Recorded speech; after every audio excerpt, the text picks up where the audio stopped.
everybody. I'm Giancarlo, and I am a Western Snowy Plover monitor with California State Parks San Luis Obispo Coast District.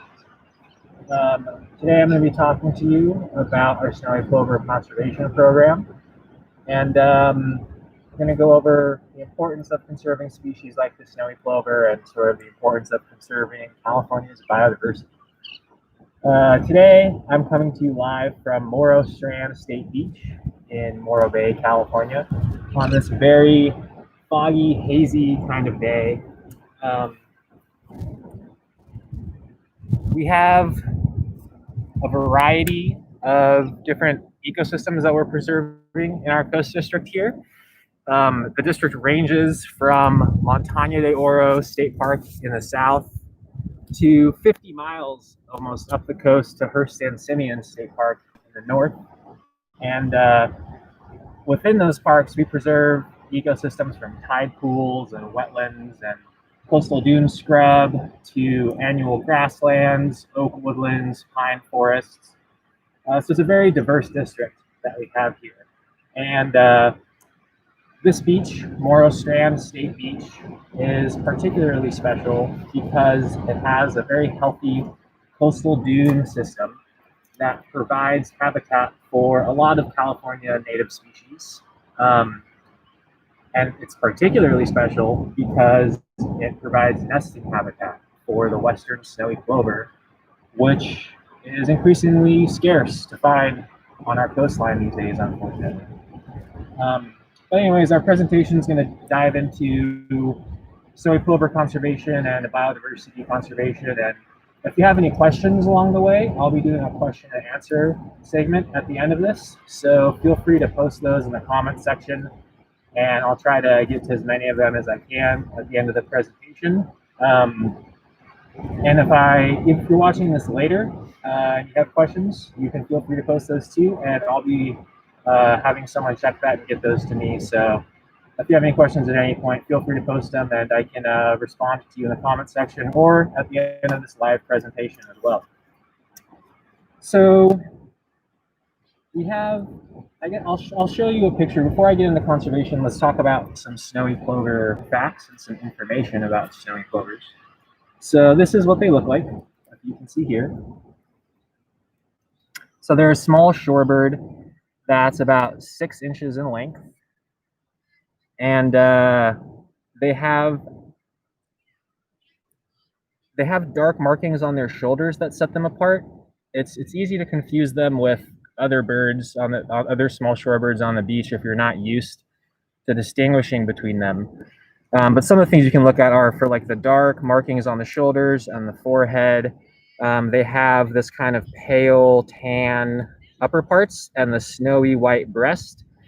And this one here, this is a male. You can tell because he's in his breeding plumage. He's got his it's darker forehead patch, darker shoulder patches, and he's actually got some leg bands on, which researchers use to track movements and figure out where snowy plover chicks are going, how long they're living, and we can track their behavior and movements using that. So this guy here is, we call him violet, violet, orange, red, based on how you read the bands there.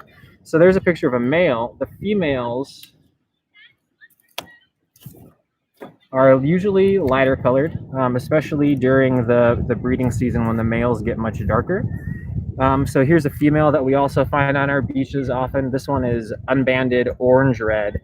She used to have leg bands on her other leg, but they fell off.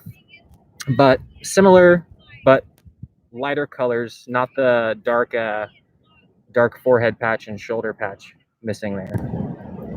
So that's sort of what they look like. There are other birds on the beach that look pretty similar. So it can be, there's a few ways you can distinguish between snowy plovers and some other lookalikes. I'll actually show you some pictures here.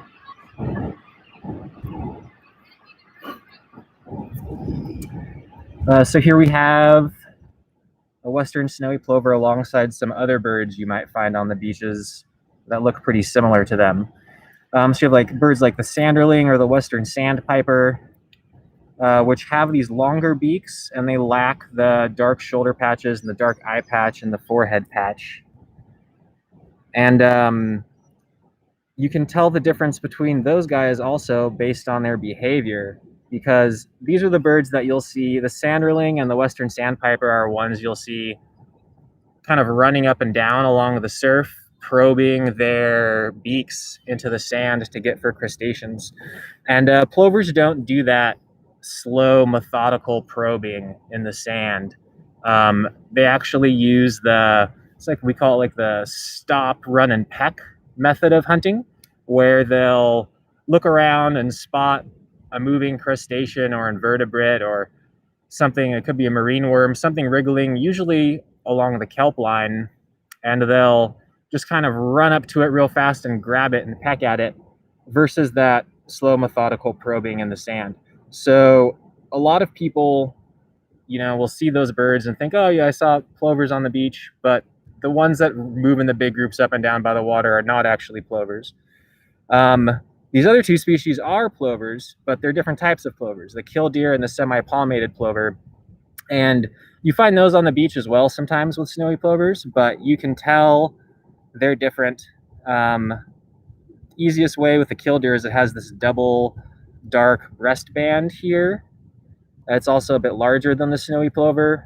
And the semi-palmated plover is also a touch larger than the plover, but you can tell because its breast band goes all the way across and has these bright orange legs, versus the snowy plover, which has kind of the tan natural legs. But anyways, we're talking about these birds and talking about conserving them because they're increasingly rare on our beaches. And for Biodiversity Week, we're trying to celebrate the diversity of species throughout California. Biodiversity is short for biological diversity, and it basically just deals with the variety of life and the variability of life on our planet. And preserving biodiversity is probably one of the most important things for preserving our ecosystem health. So it's great that you're tuning in and participating in Biodiversity Week. And snowy plovers are an important part of our communities, on our ecosystems in these parks. So our conservation program, we put a lot of effort in the conservation program to try to protect these guys. So you see here, these birds, they nest from mid-March to mid-September. So that's when we kick in our conservation efforts here for the nesting habitat protection. And what we'll do is, you can see behind me, we set up these fences to protect the nesting habitat. They like to nest between the foredunes and the high tide line, usually on the beach, where you'll find their nests. So from March to September on our beaches, we put up these fences to protect the snowy plover nesting habitat. And when they nest, they'll lay typically 3 eggs is what we find per nest. Sometimes there's 2, but they're basically just done in shallow scrapes right in the sand is where they're nesting. So fencing off the area that they're nesting in is important so that they're not getting stepped on or crushed by beach visitors. So I have a photo of a nest that I'll show here for you.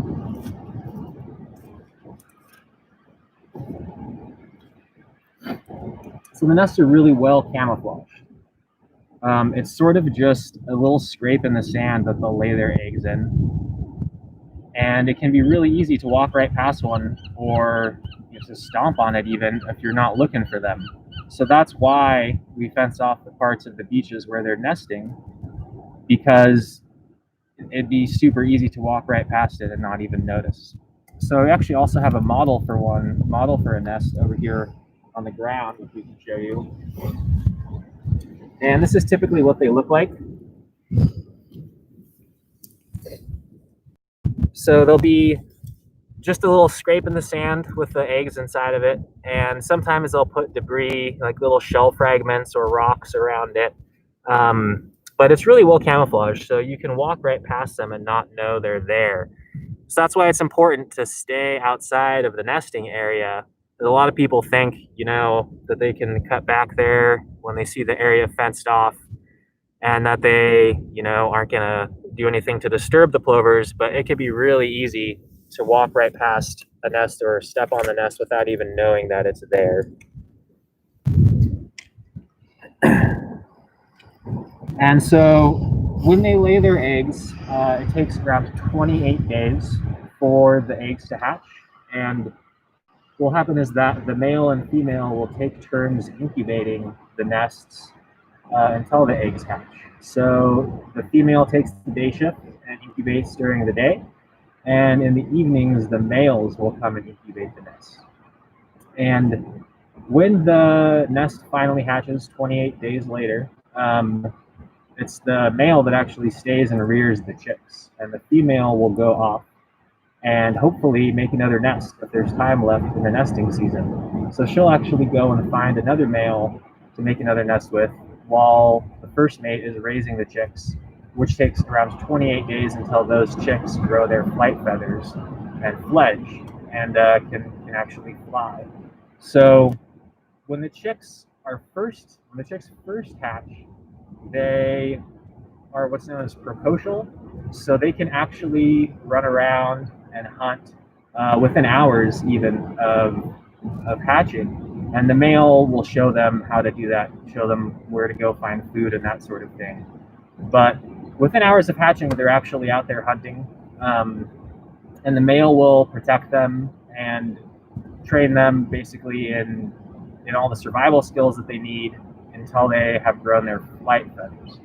And one thing that they'll do is common with ground nesting birds is in order to distract predators from the chicks or even predators from the nest, the snowy plover adults will do what's called a broken wing display, which is actually kind of cool to see, where if you come walking up on a plover with some chicks or a plover next to a nest, it'll act like it has a broken wing to try and divert you or what it thinks is a predator away from the chicks or away from the nest. So it's a cool thing to see where they'll actually distract predators from their chicks, and the predator will see this bird acting like it has a broken wing and go running after it, and then the bird flies off at the last second and fools the predator, and at this point the predator's been distracted from the chicks. So that's a pretty cool thing to see as well. And I have pictures of chicks for you too.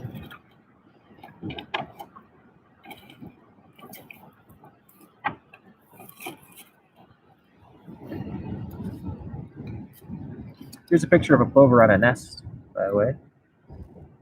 This is what they look like incubating their nests. And you can actually see them sort of like this when they have chicks. Sometimes they'll brood on the chicks, where the chicks will come and the chicks will run to the adult plover, which is usually the male unless the chicks just hatched. The female will stick around for the first day or two. And they'll come and the male will kind of sit on top of the chicks like this to keep them warm and to hide them from predators. So it's kind of funny sometimes you'll see like a 8-legged plover running around because it has chicks underneath it, which is cool to see. But these are what the chicks look like when they hatch. So they're super, here. They're very adorable. When they hatch, they basically have full-size bird legs. So they look like little cotton balls on full-size bird legs running around. And like I said, this one looks pretty freshly born. And it already has its eyes open and everything. So it is pretty functional as a bird right from the day that they hatch. And then when they grow a little bit bigger, they start to look like this guy. And this one still doesn't have its flight feathers yet, but probably only a couple weeks away from starting to fledge and be able to fly around on its own.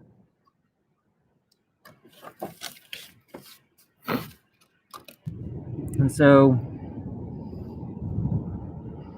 when they are feeding, most of the feeding that they do is down by the beach rack line. So where all the kelp washes up is usually where they go to feed, because they're primarily feeding on invertebrates and small crustaceans, marine worms. So they're actually very closely tied to the health of our kelp forests.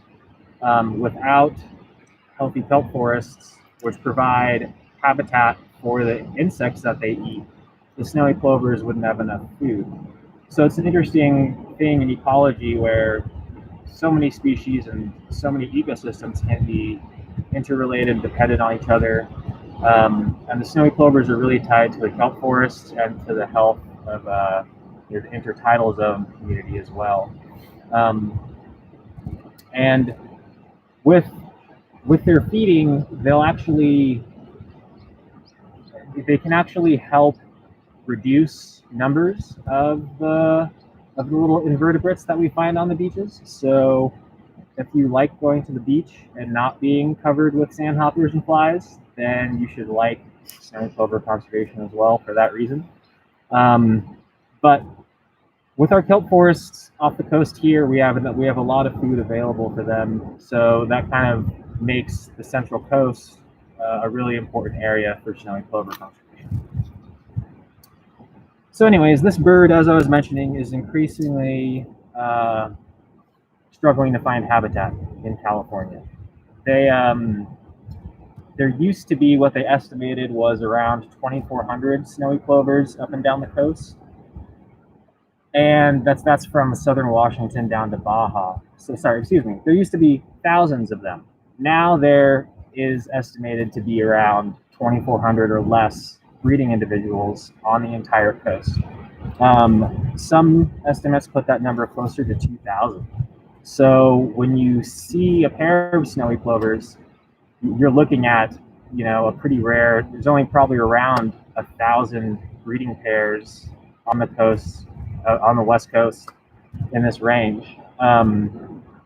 So they are a pretty rare bird to come across, and that's what makes their conservation so important.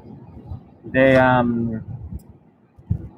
were listed, there are snowy plovers in other parts of the country that nest in other parts of the country, but this population here on the West Coast is what's known as a distinct population segment. So they don't actually breed with any of those other snowy plovers. They're completely separate in terms of nesting. So if we start to lose habitat here on the West Coast for them, we're not going to be getting nesting birds from anywhere else. So that population, the Pacific Coast population, that only has around 2,000 of them left, was listed as federally threatened under the Endangered Species Act in 1993. And since then, there's been a slow but steady increase in their population, but there's also been a lot of difficulties just dealing with, increased activity along our coastlines and loss of habitat for the plovers as well. They have been declining mostly due to human influences. It's almost entirely because of humans that the population is declining, which is why we're putting so much effort into trying to protect them. There used to be over 50 nesting sites for snowy plovers here in California, and now there's less than 25. So we're dealing with, they have less than half of their original nesting sites left for them. And that has primarily to do with habitat loss. Has habitat loss due to human disturbances, coastal development. There's invasive plants that we've planted, which have taken over the dunes and have messed with their habitat as well. Invasive European beach grass was a big problem, still is a big problem. And then there's also just encroachment from, increased populations of locals and tourists in snowy plover habitat. So with increased populations of humans on the beaches, it poses a few issues for plover conservation, and it includes there could be the accidental crushing of the nests that I was discussing before. There's also disturbances such as people flying kites and bringing dogs to the beach, which are interpreted as predators by the plovers. They can think that a kite is something like a hawk hovering over them, and they also could interpret dogs as being, like canine predators as well. So it can actually cause snowy plovers to abandon their chicks, to abandon their nests when humans are around them with kites and dogs, which is actually why at our plover beaches here, we don't allow kites and dogs on the beach as well. And there's also big problems with other introduced species like eastern red fox, which is a species that we've introduced to our coast as well, and they're snowy plover predators and snowy plover nest predators. We actually have quite a few red fox that live in these dunes here on this beach that will come and prey upon snowy plover nests and chicks. And then there's the issue of trash and humans leaving a lot of trash around, which attracts predators and supports higher than natural populations of predators on the beaches. So leaving trash at the beach can actually, in a way, be directly causing increased populations of predators that throw the ecosystem out of whack.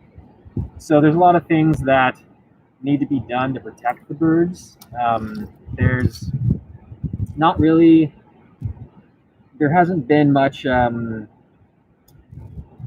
improvement in terms of trying to control how humans are impacting our coastal ecosystems, aside from efforts like we're doing here to clean up the beach and keep some habitat set aside.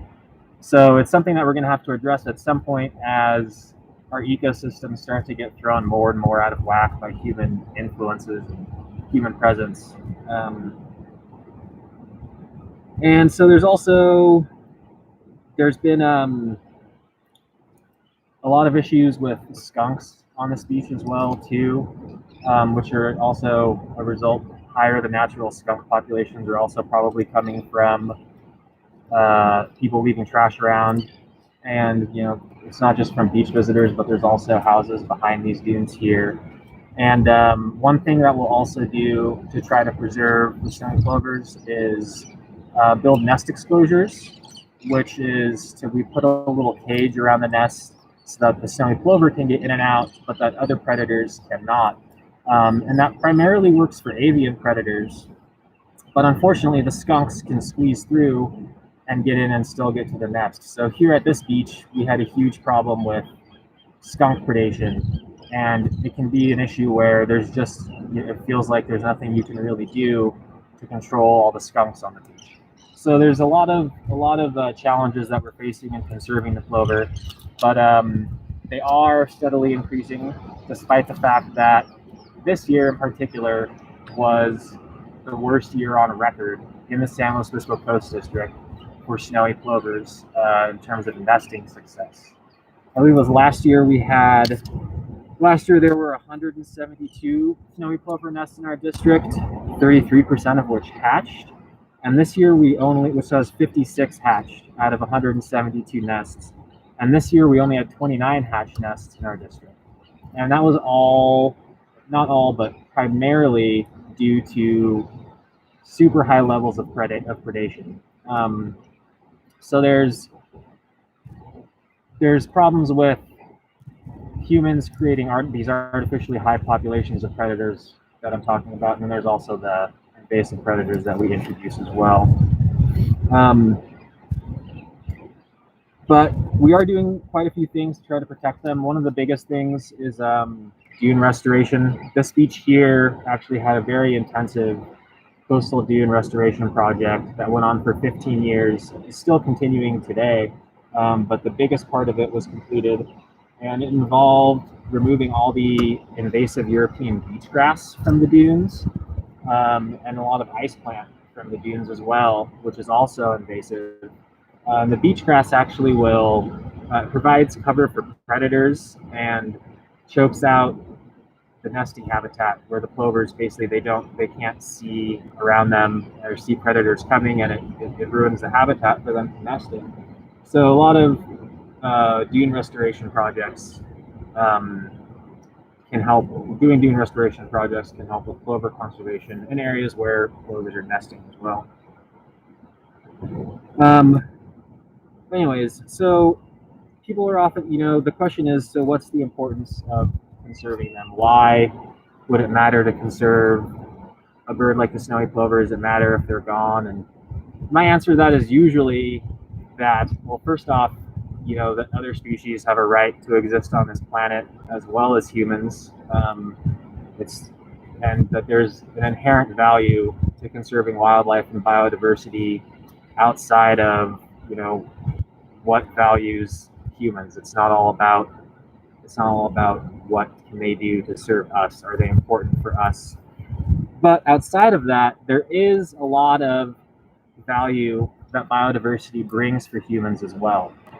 Our ecosystems provide a lot of services for us. They clean our air, they clean our water, they provide food and medicine, and they're composed of physical and biological components.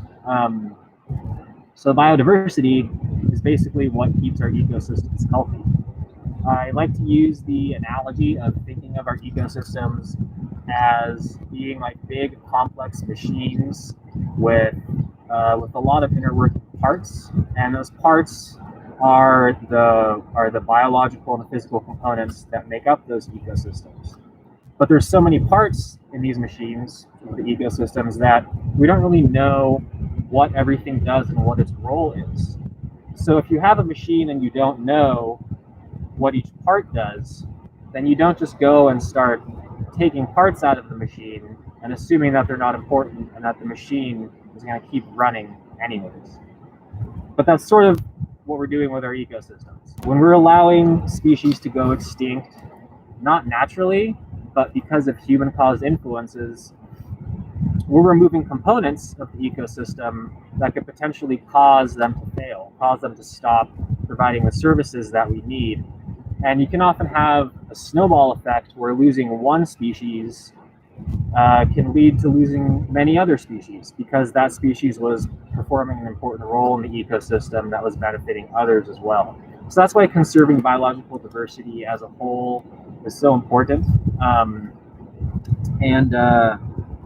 There's also the fact that snowy plovers are what we call an umbrella species. So conserving snowy plovers is not just about conserving plovers. They're an umbrella species because their conservation actually comes along with the conservation of many other species and the ecosystem as a whole. Because conserving snowy plovers also means restoring dunes. It means making sure that there's healthy kelp forests off the coast.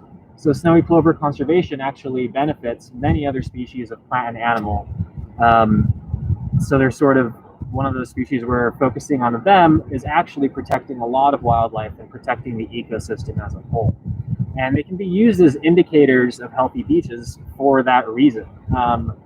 Beaches with healthy snowy plover populations tend to be healthy coastal ecosystems.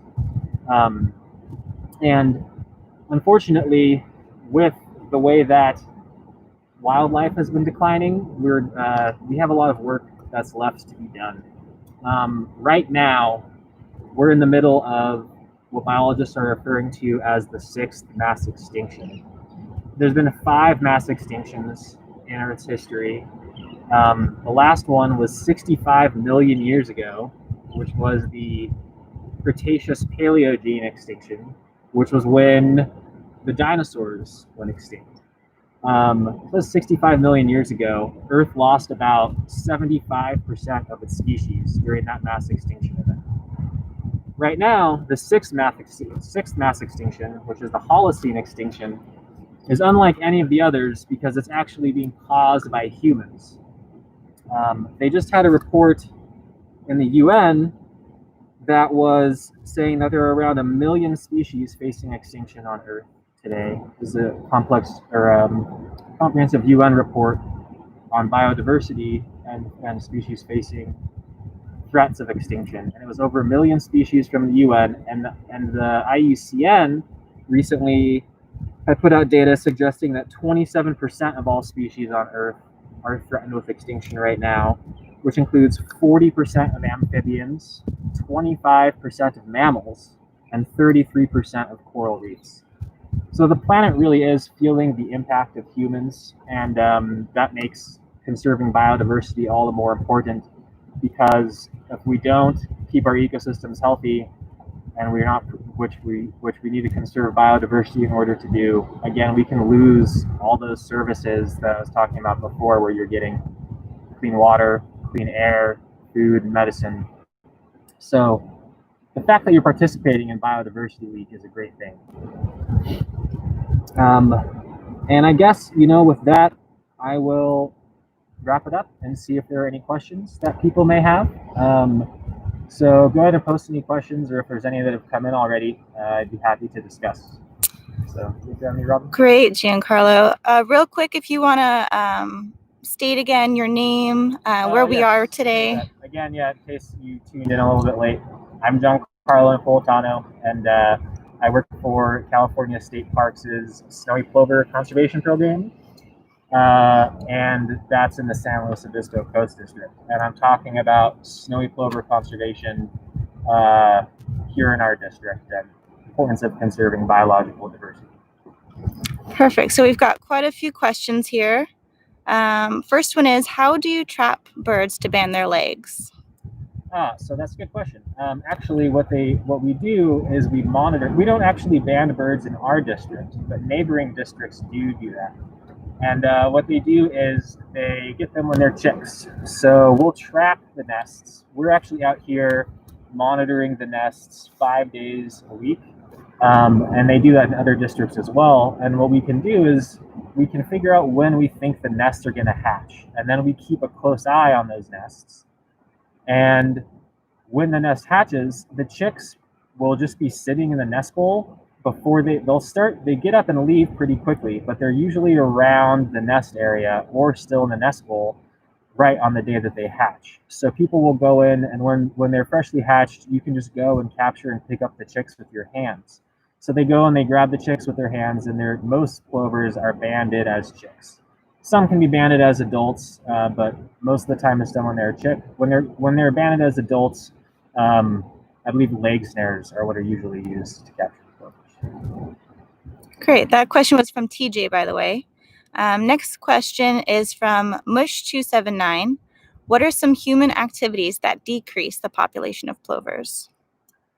Some of the things that I mentioned earlier. So flying kites on plover beaches, bringing dogs. Those are things that if you're looking at effects on actual beaches that have confirmed plovers still nesting on them, those are things that should be avoided. But other human activities involve just coastal development, and the propagation of invasive species, and like I was saying, leaving trash around, which makes high populations of predators.